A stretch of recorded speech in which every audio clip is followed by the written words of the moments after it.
Good evening to Forest community members. I hope you are well.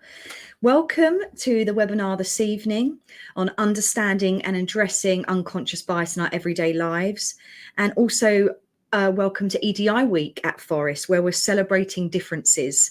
And I hope your children have come home and told you all the events they are involved in this week.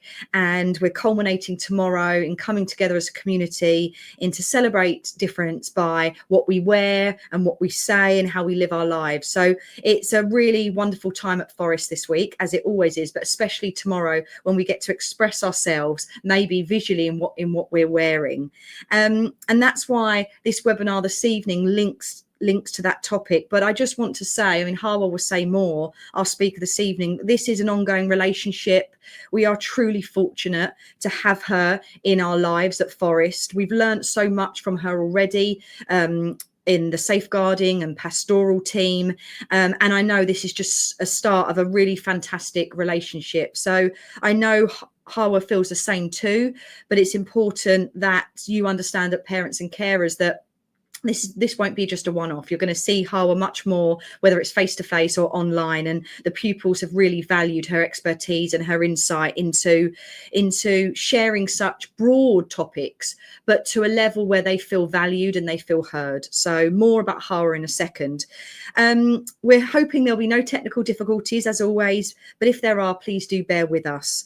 Our next webinar will be held after half term on Wednesday, the 26th of February, and that's going to be led by the Sleep Charity. So a really interesting look into teen sleep from a CBT specialist who focus on insomnia. So please do join us if you can. Now, regarding this webinar, Hawa says, we're more alike, my friends, than we are alike. Breaking bias. Ever made a quick judgment only to later wonder why? Unconscious bias influences how we teach, parent, and connect. Understanding unconscious bias isn't about guilt. It's about growth, and by recognizing our blind spots. When we pause to question it, we unlock deeper understanding and create a world where every child feels seen, heard, and valued. And we say at Forest, every pupil's known, liked, and valued. And it's the same here. And we all have a responsibility in our community.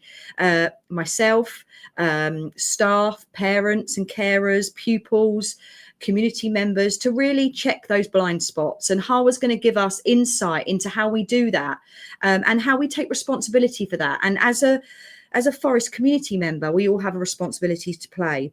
So more about our speaker, Hawa Khan.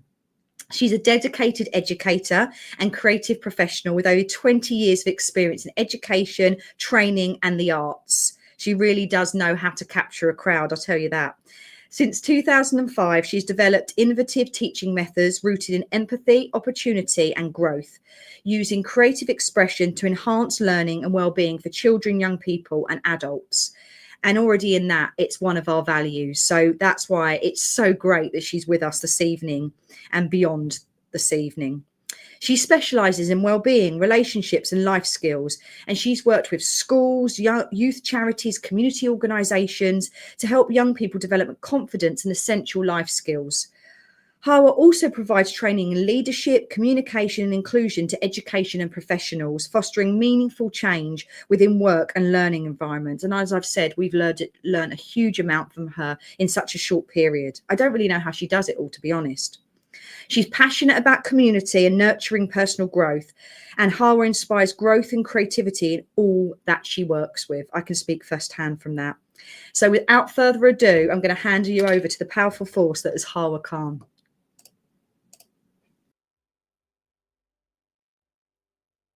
Oh, Hawa, you're just muted. Don't mute your voice. Don't mute your voice. Don't mute my voice. Never. This is being over technologized. Must mute when one is not talking. Thank you so much for that introduction, Mrs. Milton. Thank you so much. I am so pleased to be here at Forest Focus. Forest School, as you said, has become very close to my heart.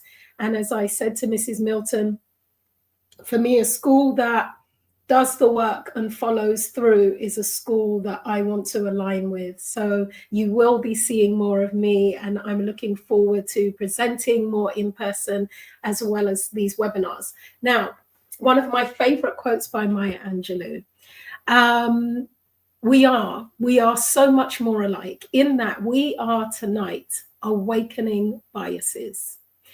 There are unconscious biases that we hold and that we have unbeknownst to us. I'm going to start with a story. A young man leaves school, 15 years old. He walks into a bank and decides that he would like to open an account because he wants to start a business. The bank manager takes one look at him. He's there in his jeans and t-shirt, trainers. He's not quite convinced. I mean, at least 50 odd years ago, we're talking about here, he didn't quite take the young man seriously. He found a way of fobbing him off. The young man said, one day I'm going to be very wealthy. I'm going to be a millionaire. To then the bank manager taking into consideration the fact that to him, he wasn't coming across as someone who was serious. He walked him out and wished him good luck. In more recent times, there was a story that I read of another young man who walked into a bank and said that he would like to open an account because he had come into some money. This young man presented in trainers, tracksuit, hood top. And as the story was told, the gentleman who he spoke to, the bank teller, the bank assistant, said to him, oh yeah, sure, I'll be back in a moment. Went off for some time. He could see him talking in the back, and he didn't feel as though he was being taken seriously. So he decided to leave the bank and go next door to the other bank and open an account. The 15-year-old that left school consequently turned out to be Richard Branson. So we know he did exactly as he said he would do. And as for the other young man, which was in more recent times in the last 10 years, he was a lottery winner of sorts. He'd come into one of the first lottery winners. He'd won a lot of money, and he didn't have half of the things that he needed.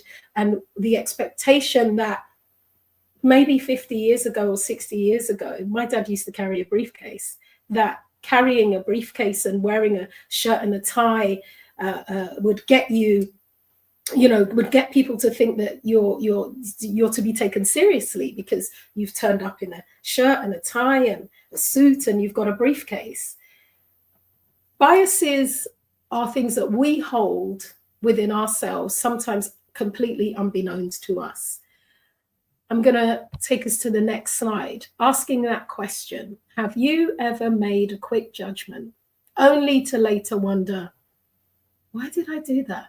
Or why did I think that? And it was completely wrong. I'm pretty sure that every single one of us have had those moments. I definitely can put hand on heart and say, yes, I too have been there. The unconscious bias influences how we teach and parent, how we connect. Understanding our biases, for me, it's not about guilt. It's not about shame. It's not about blame. It's about growing and knowing that we have blind spots, and then spotting those blind spots and challenging those blind spots and being intentional about changing that idea or that response. So I'm going to play an audio for you. I hope I'm going to play an audio. And yes, I am going to play an audio. Bear with me. I'm going to pause the audio, but I just want you to take a few seconds to listen to this story.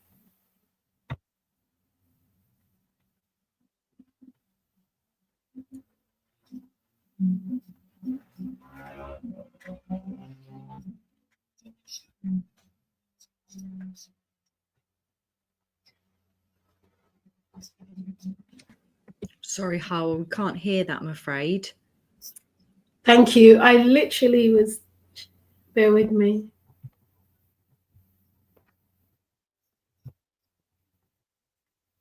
Bear with me. I think, I'm not sure if that has to do with how I'm sharing. So I'll tell it to you instead. Thank you very much. I was just about to message you and ask you if that was coming through clear. So give you a scenario as a parent. The story is a mother was traveling with her children from the United States to London. We know how the underground trains can be, getting on and off of trains, holding all the children's hands. As she got off the train, her daughter was left behind and the doors closed. She began to chase the train, try to pull the door open. Her daughter's banging her fist and shouting. She's trying to wave. And we all know that with a lot of how the underground trains work, they go very, very quickly. So she was left panicked, not knowing, not being used to the underground system here, so not even knowing what to do. As she sees the train pull away, she sees a young man dressed in all black, in leather, and had a studded dog collar. As she moves over to the station attendant, it's a gentleman whose English isn't his first language. So she's trying really hard to explain to him that her daughter's been left on the train and how can she meet up with her, or, you know, what would be the best thing to do, you know, raising the alarm, etc. In that panic of her trying to explain to this gentleman and trying, as she says in the story, willing him to understand her, almost wanting to communicate with him through telepathy because the language seemed to be a barrier, while still having that image of her daughter on the train. And her last view was of a young man walking towards her daughter, dressed in a way that to her raised the alarm. A few moments later, one of the students taps her on the shoulder as she's frantic and says she's back. She turns around to see her daughter standing there and this young man standing next to her. She thanks him. She bursts into tears. She holds her daughter and, is, just so shaken up by the whole thing. When she looks up to thank the young man has disappeared. And in the story, the podcast, which I will share with Mrs. Milton so that you can listen in your own time, the story's about her perception and her judgments being changed, that for some reason that visual gave her the impression that there is caution, there is something to be cautious about, only later for her to find out that the very person who stood up was there to help her daughter. It happens. It's something that exists in the brain and that we are quite conditioned in so many ways to do. Now, I want you to take a few moments to contemplate. There's a couple of contemplations in this webinar. Whatever you're doing this evening, I hope that you're able to take a few moments while you're listening to just perceive or to contemplate some of these scenarios, and also to inquire a few moments of self-inquiry. So, how do our automatic assumptions influence our perception of others? Take a moment. What comes up for you? For that lady, it was all black leather and a dog collar.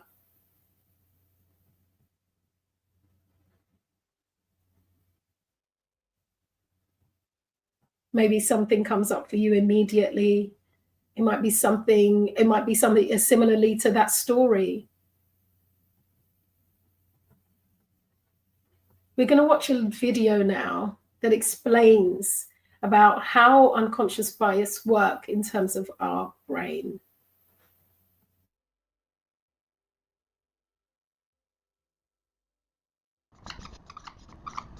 The unconscious mind is amazing.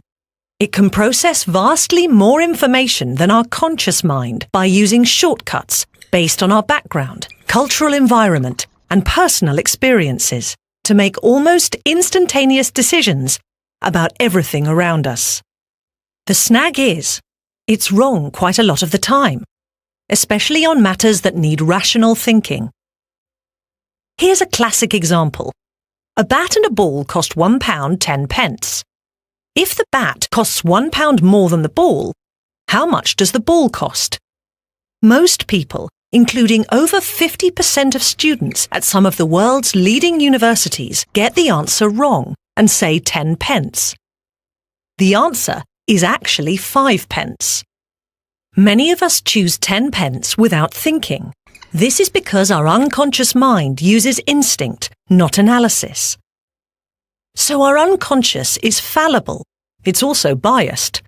It makes snap judgments of people we meet, categorizing them according to gender, social and other characteristics. In milliseconds, we judge whether somebody is like us and belongs to our in-group. These are the people we favour. So men might favour men, while women might favour women. However, we can belong to different in-groups, and we like to be part of an in-group that's powerful, which could mean a woman favouring a man over a woman. That's unconscious bias. All of us have it, and it colours our decisions without our realising. For example, research reveals that if I were a man, you would be more likely to be nodding in agreement right now because people pay more attention to a male voice. The Royal Society fosters excellence in science, but this can only be achieved if we select from the widest range of talent. And that's not possible if unconscious bias is narrowing down the field for non-scientific reasons. To lessen the impact of unconscious bias, which is easier for us to notice in others, we are raising the awareness of unconscious bias to members of our selection and appointment panels. We're encouraging panel members to deliberately slow down decision-making, reconsider reasons for decisions, question cultural stereotypes, and monitor each other for unconscious bias. We can't cure unconscious bias, but with self-awareness, we can address it.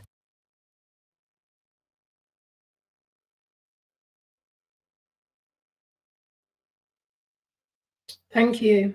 And so we are looking at awakening, asking the question, pulling into ourselves a little bit, outwardly going in.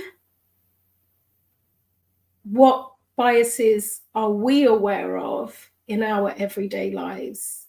I think that even just as the video stated, that whether it's in a work environment, it's at home, it's at school, it's every day, it's in the queue at a supermarket, we will encounter whether they come through visually or they come through words. So one of the things that I want to look at next is common phrases and quotes that reflect societal biases. Because I think that on the outside of everything, we're heaving with it. And so thus having us in a situation as human beings where we find ourselves in these moments where they're like, why did I think that? It just seems to be my way of doing things. And so we're just really looking at today, awakening the biases and just checking in with ourselves in terms of where we can make those changes and where we can also clearly see those changes are needed in our society. So let's look at some of these common phrases. She throws like a girl. Heard that? Or you throw like a girl, I should say. Women are too emotional. Man up. Boys will be boys. You can't teach an old dog new tricks. All, fill in the blanks, are the same.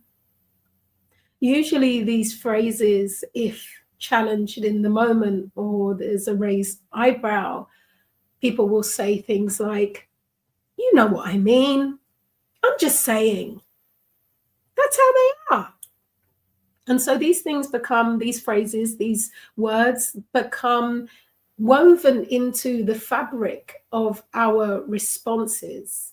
So even, you know, there was a mother in the park, and her son fell over, and, you know, she's trying to reinforce that he's okay, and you're a big boy, and big boys don't cry, big boys don't cry. And, you know, we've heard that phrase so much over, you know, I definitely know I've heard it all of my life.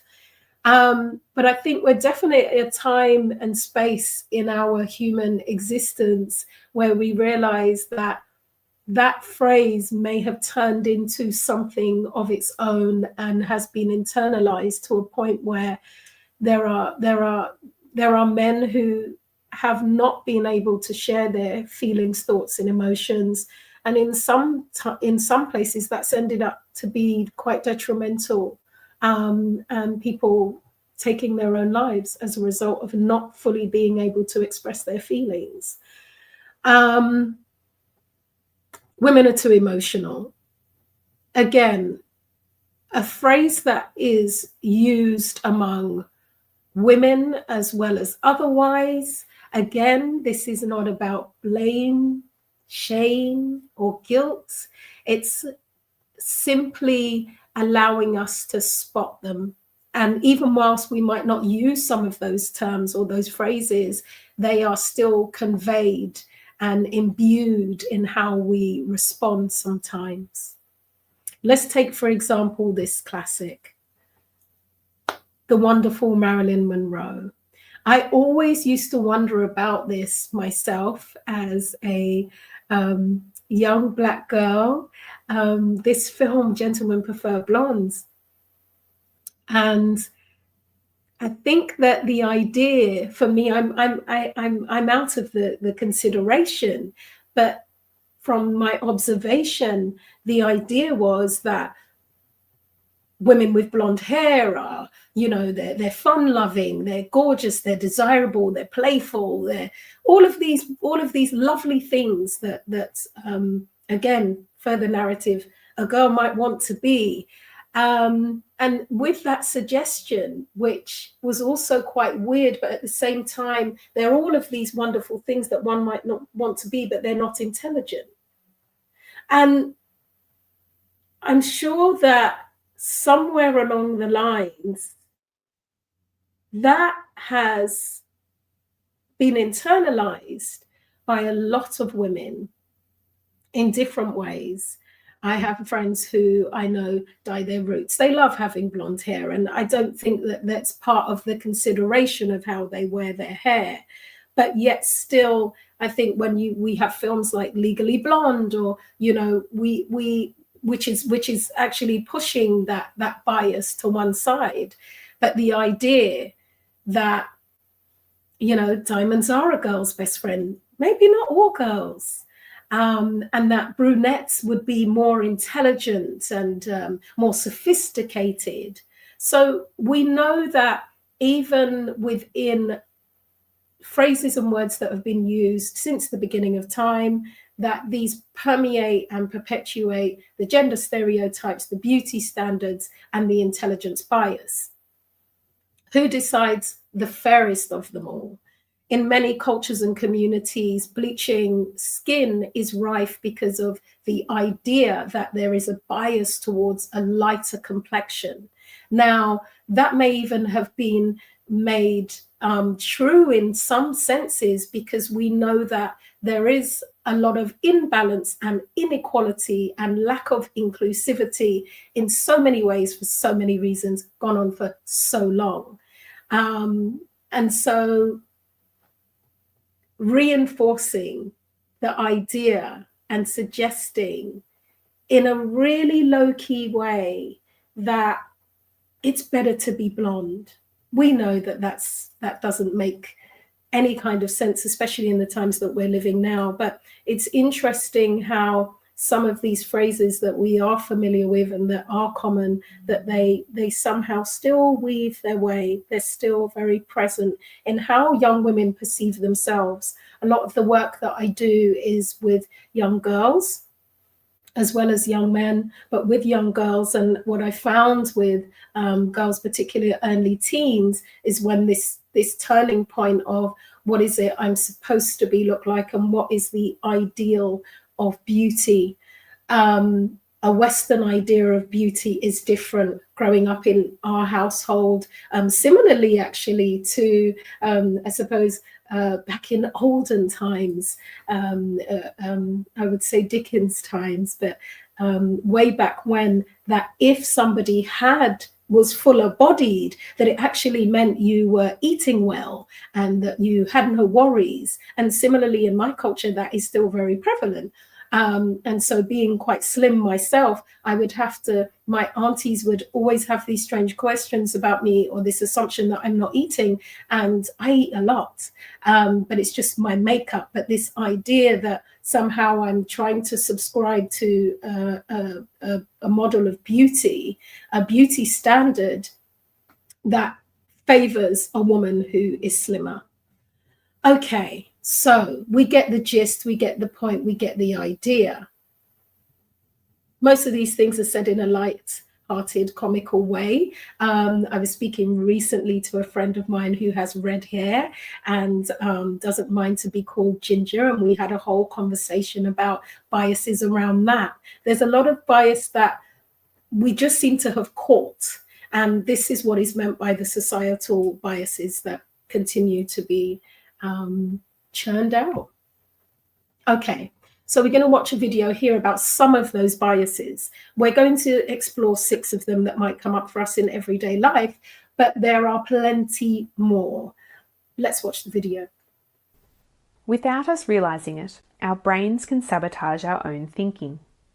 Instead of thinking clearly, our mind can simply close itself off. Luckily, there's a way to see the bigger picture. If you're aware of these blocks, sometimes called cognitive or unconscious biases, you can address them. This is particularly helpful when you're working with others to make important decisions. There are many unconscious biases. We are going to highlight 6 of the most common ones so that you can identify and work around them. The first bias is anchoring bias. The first or last piece of information you hear or see can create a lasting memory.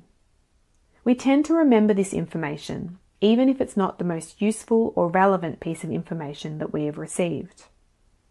The second bias is the bandwagon effect, sometimes called groupthink. When many people take one position, you might feel like you should join them, even if their views don't align with yours. Be clear on your own position and be wary of getting swept along. The third bias is blind spot bias. We all have our blind spots, but they're much easier to recognize in others than in ourselves. To address this, encourage others to watch for your blind spots, and you can watch for theirs. The fourth bias is confirmation bias. We're comfortable with what we know and tend to approach new information with fixed ideas. We're more likely to accept information that supports and reject information that contradicts our worldview. This may lead us to stereotype those with a different viewpoint. This is perhaps the strongest bias and the most common, so watch closely for this one. The fifth bias is information bias. Often, when we're in a group, we think we need more information before we can make a decision. Sometimes it's necessary, sometimes it's not. People can often make more accurate decisions with less information. Check that additional information is essential. Delaying a decision for too long while you seek more information is a common sign of this bias. The sixth and final bias is the authority or anti-authority bias. Some of us defer to authority figures. If this person holds an important position, they must be right. On the flip side, some of us disregard anything a person in authority says because we have a low level of trust in experts. Either way, your job is to interrogate the evidence and look closely at the facts, not judge the person stating them. Critical thinking skills can help you do that. Remember, there are many types of biases. These are just 6 that we often see when groups work together. Your job is to spot the bias in others and yourself. If we can all do that, we'll make better decisions together. And so in order for us to be able to do that, there has to be some steps. I've called these activities because we are actively doing this. Here's how we can become more consciously aware. Paying attention to conversations, social media, TV shows, and even our own speech. I like to watch reality TV. It's not a guilty pleasure. It actually is a pleasure. Sometimes it's just nice to how should I say, completely delve into the lives of others. But it makes for great people watching, and also just how much unconscious bias these shows are even built around. I find it incredibly interesting that they are really strong examples of where we have biases in society. Our own speech. I was in the car with a friend. We were playing some music, and the wonderful Beyonce came on. Absolutely give it to her as a performer. Not a huge fan. And then we went into this conversation about, oh, we just don't know what people see in her, etc. And it's this and it's that, and Taylor Swift, and we talked a lot about music, and then we set upon a Whitney Houston track came on, and we were like, oh my gosh, now there's an artist, and we went into all of the reasons why she was wonderful, and I paused and I said, oh my goodness, maybe that's what Beyonce and Taylor Swift are to the people who listen to her. So just because we have a bias and we love, music from the 80s and Whitney Houston doesn't mean that they aren't still experiencing those same things. So even though that is just light conversation, we were able to even just pinpoint that little bit, that moment. So acknowledging any phrases and sayings. So, let's take a common phrase, which is one that you can't teach an old dog new tricks. My neighbor's mother is an absolute whiz on her phone and is always showing us new things. We know that's not true. For some people may find it a challenge or may find it difficult, but that assumption in itself means that we don't allow that person to either participate or to try, or we just don't bother. And so acknowledging where a phrase or an idea can even becomes an action. So acknowledging any phrases or sayings that you hear, reflecting on stereotypes and biases and assumptions. Big boys don't cry. She's too bossy. That's just how things are. When we've taken that moment to listen and observe, then it's to reflect. So take a few moments now. You could choose one of these phrases or a phrase that you know is commonly used or you commonly use. That's okay too. And ask yourself the following questions. What message does this phrase send out? What does it tell me? What is the message of this phrase? Who might be affected by it? Is there a more balanced, equal, or inclusive way that I can express this? Let's take a few moments for that contemplation.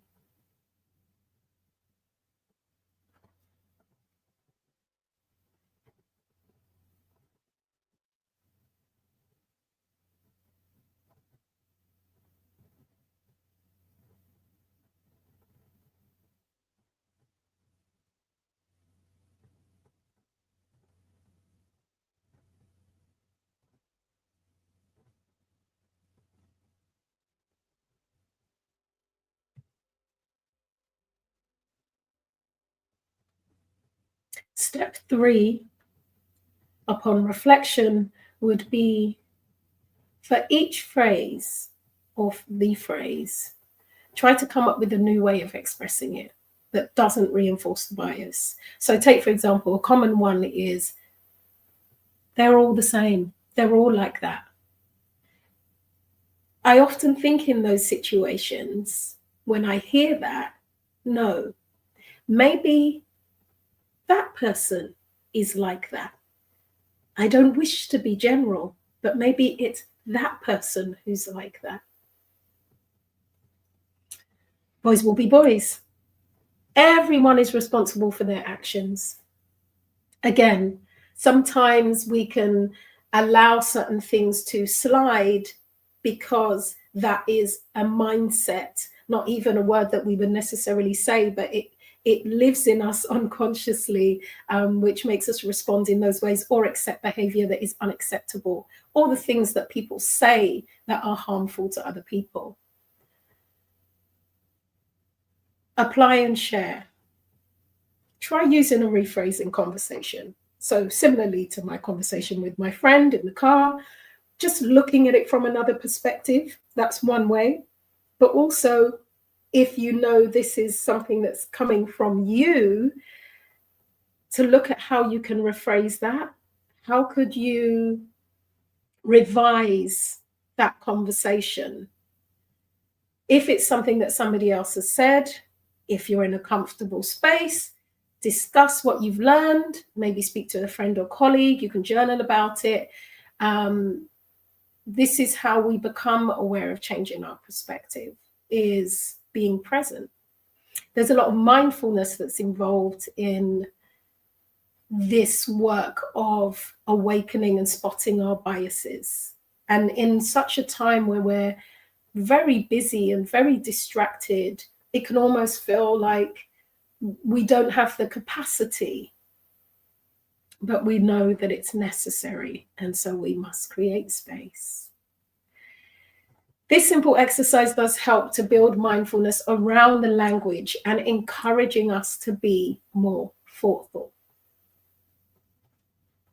Okay. So we all are in the world, whether we are walking down the street, entering a building, leaving a building, no matter what it is that we are doing, we are out interacting with each other all the time. So biases are going to show up on a regular basis. Perhaps they don't appear to us immediately. Perhaps we come home and reflect on, I wonder if the reason why that person and that happened, and we might speak to someone else about it. But ultimately, we're all affected by the biases. Let's watch this video to see how the biases affect us all.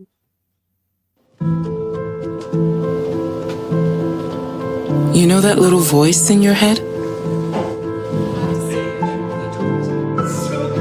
The one that tells you to ignore a tasteless joke.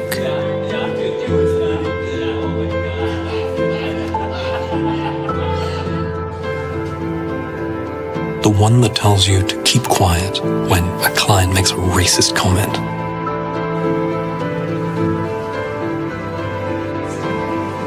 The little voice that tells you you're not smart enough because English isn't your first language.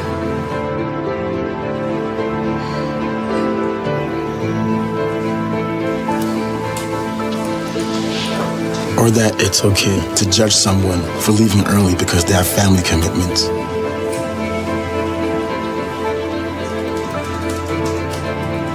The one that tells you not to say anything when others are being reduced to stereotypes.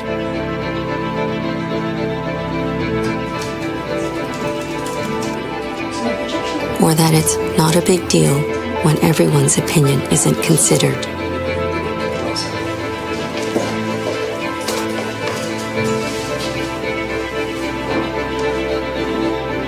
You may think you're the only one that hears that voice, but that voice also speaks to other people.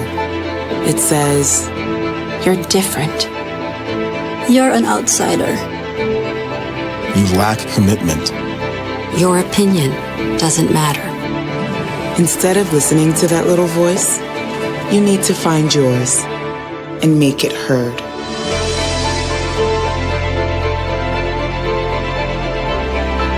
It's time for all of us to speak up.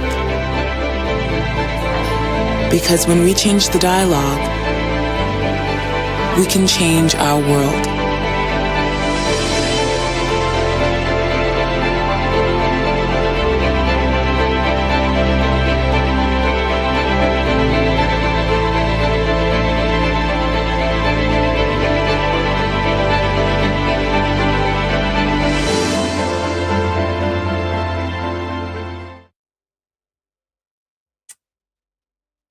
as parents, caretakers, teachers, I know that that video must have spoken to all of us in different ways, because whether or not we have been on the receiving end of someone's unconscious bias or someone else has been on the receiving end of our unconscious bias, the impact is on all of us overall. How does it feel? We're going to take a few moments now to just recall a time when perhaps we were biased towards someone or someone was biased towards us. Now, the impact, just taking that moment, did it have an impact? Sometimes we're thinking about things and it's something that happens inside of us and then we're like, oh, I thought that, okay, that's not a good thought. Perhaps let me just unravel that or unprocess that. But sometimes it is something that is expressed. For example, bias affects our interactions. So whether conscious or unconscious, you might have some conscious biases where you're just like, this is me and this is how I think and this is how I feel, and I'm consciously aware of them. Today we're looking at the unconscious ones. We're going that little bit more deeper to just look at the ones that maybe aren't even in the forefront of our minds. They influence our perceptions, our judgments, and our interactions with others. Even how we see ourselves. So as was seen in that video, the internalizing of it.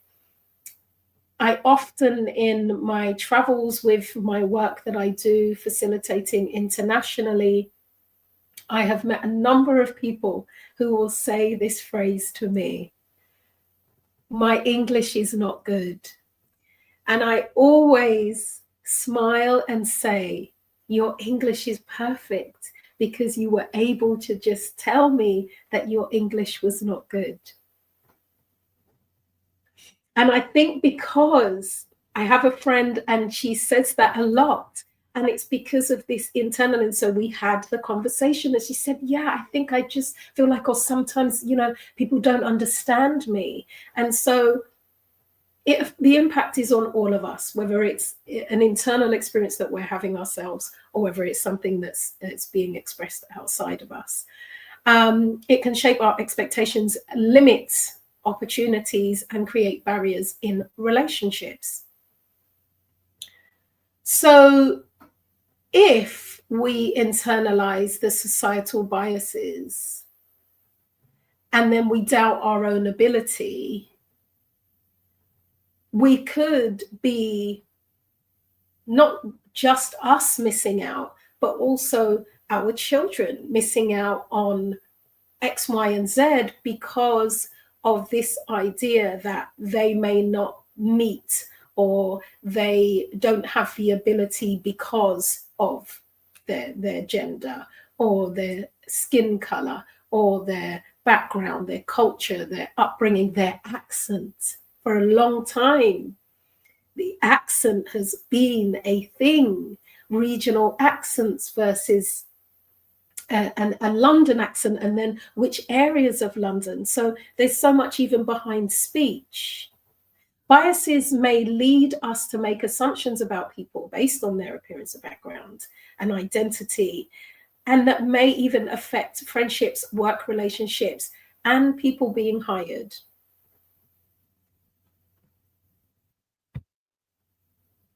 Cultivating awareness, reflecting, questioning, and fostering an open-minded conversation. Again, this is not about blame, shame, and guilt. It's about seeing the blind spots, identifying them, and then having the courage.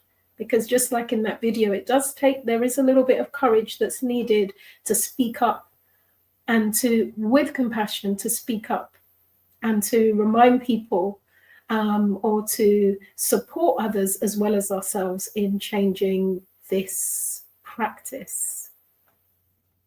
Recognizing biases is the first step to overcoming it. When we do the work, we can create a more inclusive and supportive environment for ourselves, our families, our communities, and future generations to come. I really want to share with you this piece by one of my favorite people, David Eagleman. Love his work.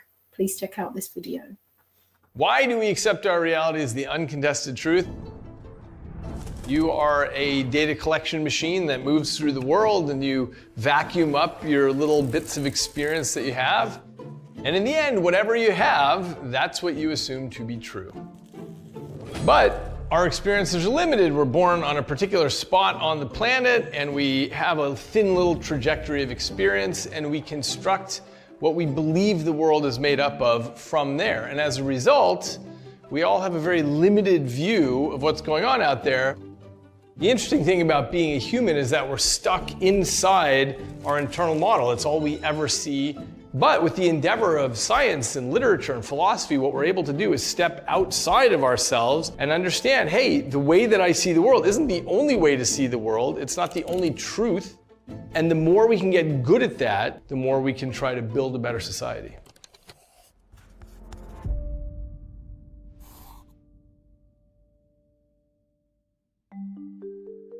My name is David Eagleman. I'm a neuroscientist at Stanford, and I run the podcast Inner Cosmos.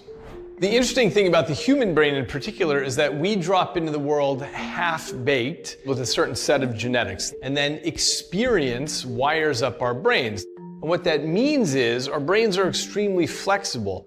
So whatever moment in time you're born in, whatever culture you're born in, whatever deities your culture believes in, whoever your parents are, your neighborhood, so on, you absorb all that and that crafts who you become. Now, as a result of the genetics being different, your brain wires up in slightly different ways.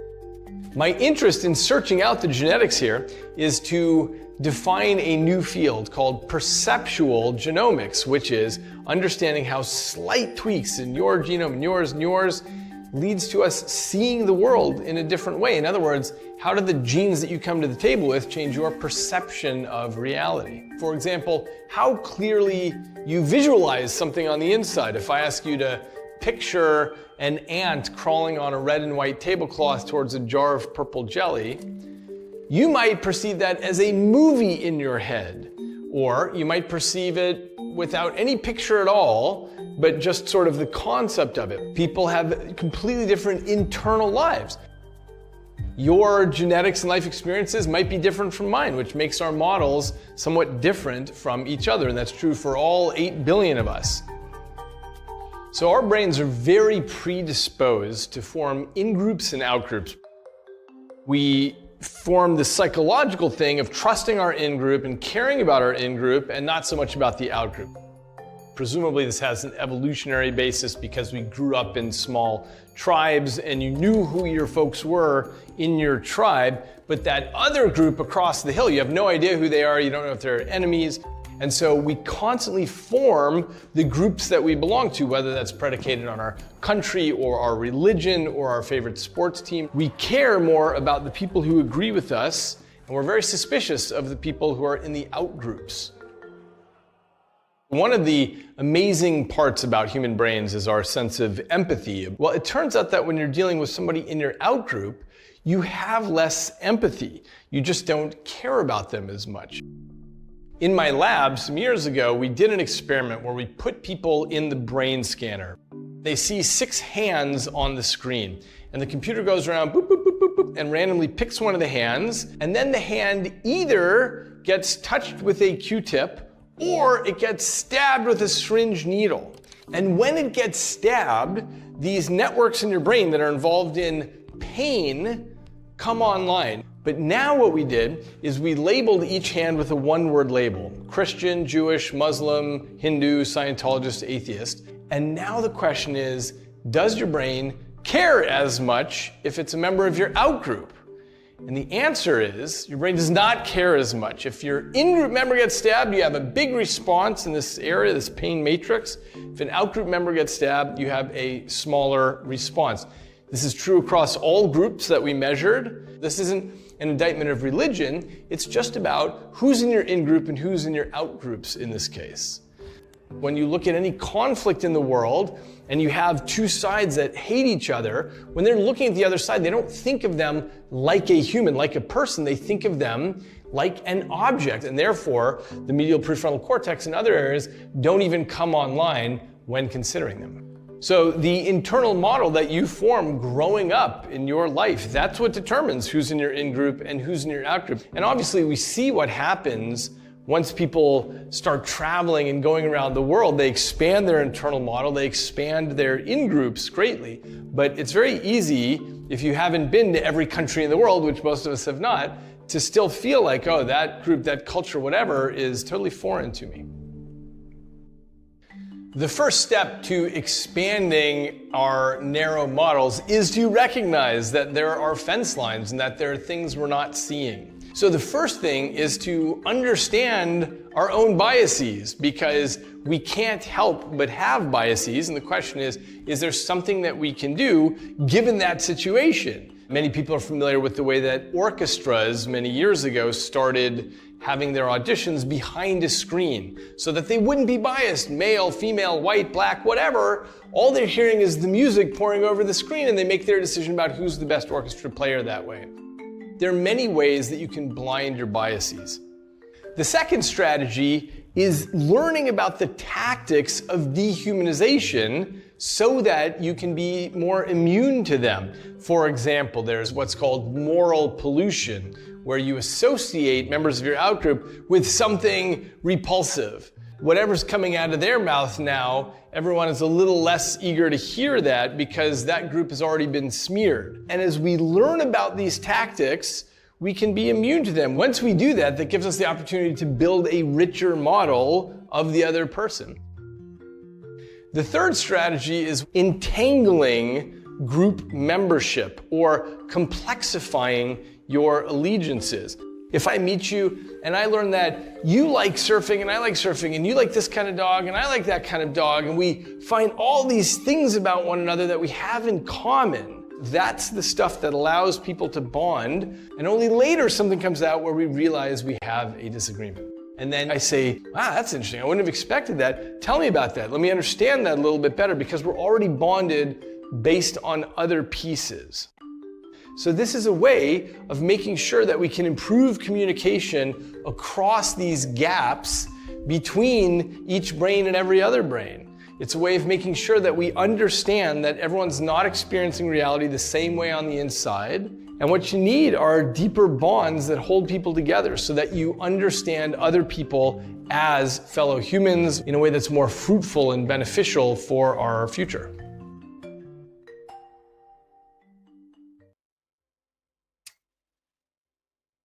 A wonderful video, and every time I watch that, I feel like I collect something else, or something else pops up for me in terms of my own biases, and how we can simply allow ourselves to and give ourselves enough space to be able to reflect on them and not make those assumptions, and so maybe not have those reactions. So really just slowing down our thinking, and so taking on board all of those wonderful tools. Now, taking a few moments to reflect.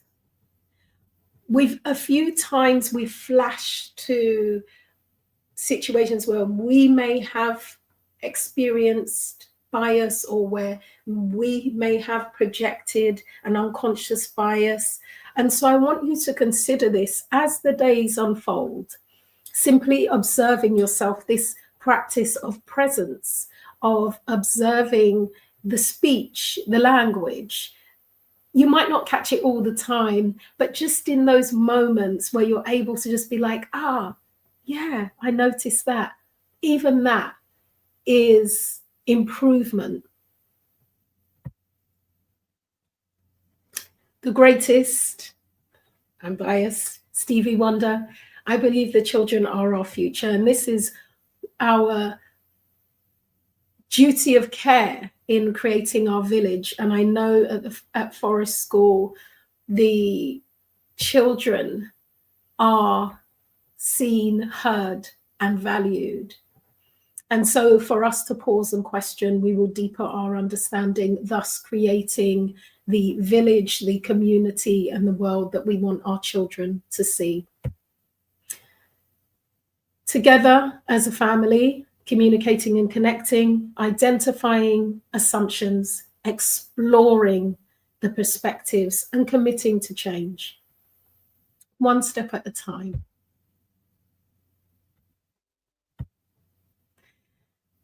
We have so much more in common than we think. I'm going to play this and I'm going to let this play out and wish you a wonderful evening. Thank you very much indeed for joining me. I look forward to being back for another series, for another webinar. It's so great to be part of Forest School and Forest Focus. Thank you so much. I'll leave you with this video. Thank you for being here.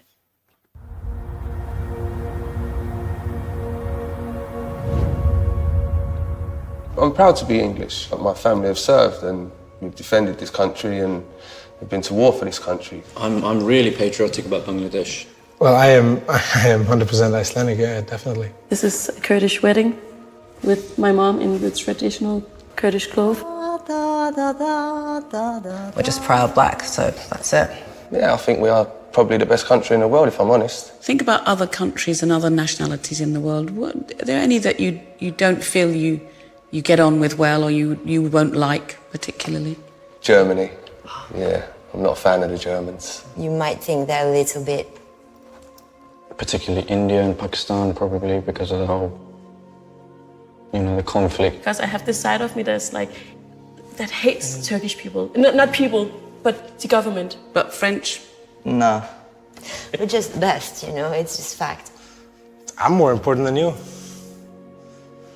I don't know you, but in my opinion, I am strong and I am more important than a lot of people. How would you feel about taking a journey based on your DNA?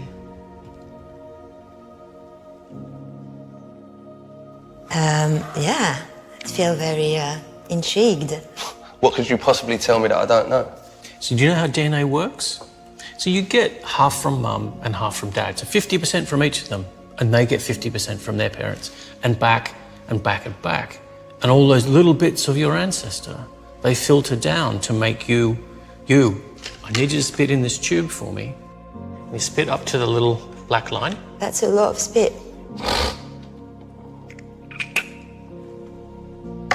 Right, the story of you is in that tube. What's it going to tell me? It's going to be, oh yeah, you're French, and wait, your grandparents are French, and wait. 100% Bengali. Solid Iraqi. I'm Cuban. You're going to tell me that I'm English, like I've told you.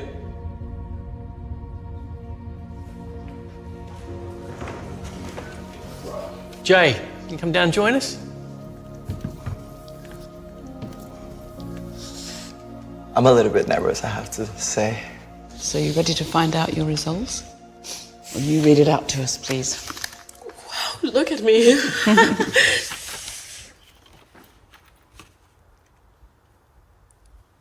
Oh my God. Oh, wow. Shit, I didn't expect that. All of them.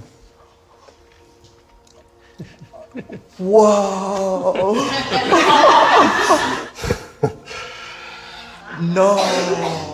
No. Caucasus, which was Turkish? Yeah. Eastern Europe, Spain, Portugal, Italy, Greece. I'm 32% British. What? Great Britain, 30%. Can we 5% German? I'm Irish. Yeah. So I'm a Muslim Jew. Great Britain, 11%. Are you sure these results are mine? Eastern Europe? Iceland has definitely moved closer to Europe now. I'm gonna go a bit far right now, but this should be compulsory.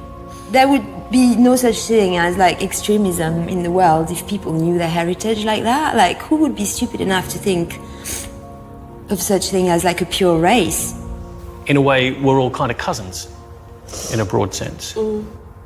in a much more direct sense, you have a cousin in this room. Turn around and guess who it is.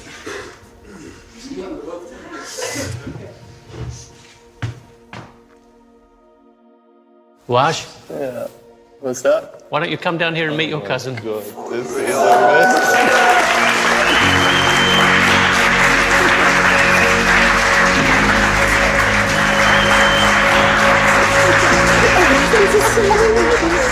Did you know that? I didn't know I did. This is like, my heart's pounding right now, I swear to God. We met. I'm Jay from everywhere by the reason of this. I'm a real man of the world. Wow, that's beautiful. Thank you. So would you like to travel to all of these places? Yeah. Oh yeah. Oh yeah.